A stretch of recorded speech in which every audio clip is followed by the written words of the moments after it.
अस्सलाम वालेकुम। 10th class, उम्मीद है आप सब खैरियत से होंगे। तो आज हम 10th क्लास के यूनिट नंबर 1 का एक्सरसाइज 1.1 सॉल्व करने लग गए हैं। क्वेश्चन नंबर है 2 हमारे पास। Right in terms of iota, यानी अयोटा की वैल्यू लिखनी है।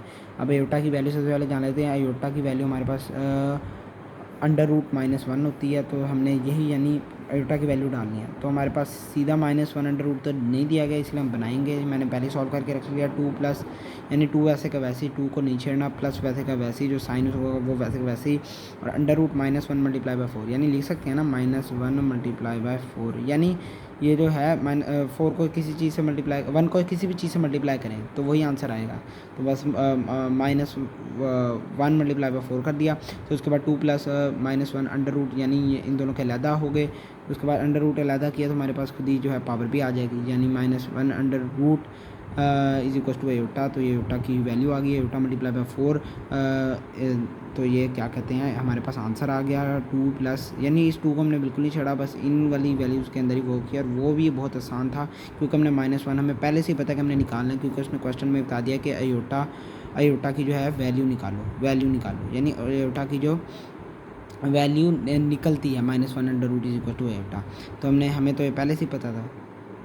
चलें अब अगले सवाल की तरफ चलते हैं। अगला सवाल भी बहुत आसान है। 3 माइनस √-7। तो यहाँ क्या होगा, 3 माइनस √-1 मल्टीप्लाई बाय 7, वैसे को वैसे, फिर ये दोनों अलहदा हो गए। फिर 3 माइनस अयोटा वैसे को वैसे मल्टीप्लाई बाय 7, और ये जब मल्टीप्लाई इससे हुआ तो अयोटा √7 अयोटा हो गया। और ये 3 ऐसे का ऐसी, साइन इसका ऐसे का ऐसी। ये देखें पिछले सवाल की तरह ही हुआ है बिल्कुल, और आंसर हमारे पास आ गया फाइनल। चलें अगले सवाल की तरफ बढ़ते हैं। अगला सवाल हमारे पास बहुत आसान है, इसमें भी हमने यही किया। इसमें सबसे पहले हमने एलसीएम ले लिया, 5 का एलसीएम लिया।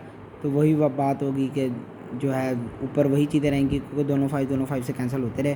तो यहाँ हमने -1 मल्टीप्लाई बाय 16, यानी वो वाला प्रोसेस बिल्कुल को वैसे ही रहेगा। बहुत आसान सवाल है। -1 अलहदा कर लिया, 16 अलहदा कर लिया, 5 वैसे को वैसे ही आ गया। अयोटा की पावर डाल दी। यहाँ एक अननोटिसेबल चेंज है जो बच्चे नज़रअंदाज कर देते हैं कि ये इसकी वैल्यू आपने ज़रूर डालनी है, ठीक है ना। 16 under root is equal to 4, ये बात है हमेशा याद रखना। तो ये जो है ऐसे कैसे ही आ जाएगा, फिर 4 यानी इसकी जगह 4 आ गया, ठीक है। उसके बाद क्या कहते हैं 2 + 4 अयोटा, यानी ये मल्टीप्लाई हो रहा था ना, डिवाइड बाय 5, और ये यहाँ हमने 5 की वैल्यू को अलहदा कर लिया, और ये हमारे पास आंसर आ गया। अब चलते हैं लास्ट पार्ट की तरफ, जो सबसे ईजी पार्ट है। 2 अंडर रूट -3। अब ये यहाँ क्या होगा, मैंने कहा था इन चीज़ों के साइन नहीं चेंज करने, ना इसको छेड़ना है, क्योंकि यहाँ हमारे पास माइनस में दी हुए है, यानी हमने यही वाले 3 को ही छेड़ना है। -1 मल्टीप्लाई बाय 3, और ये फिर वैसे ही अलहदा किया, और अयोटा की वैल्यू डाली और मल्टीप्लाई हुआ।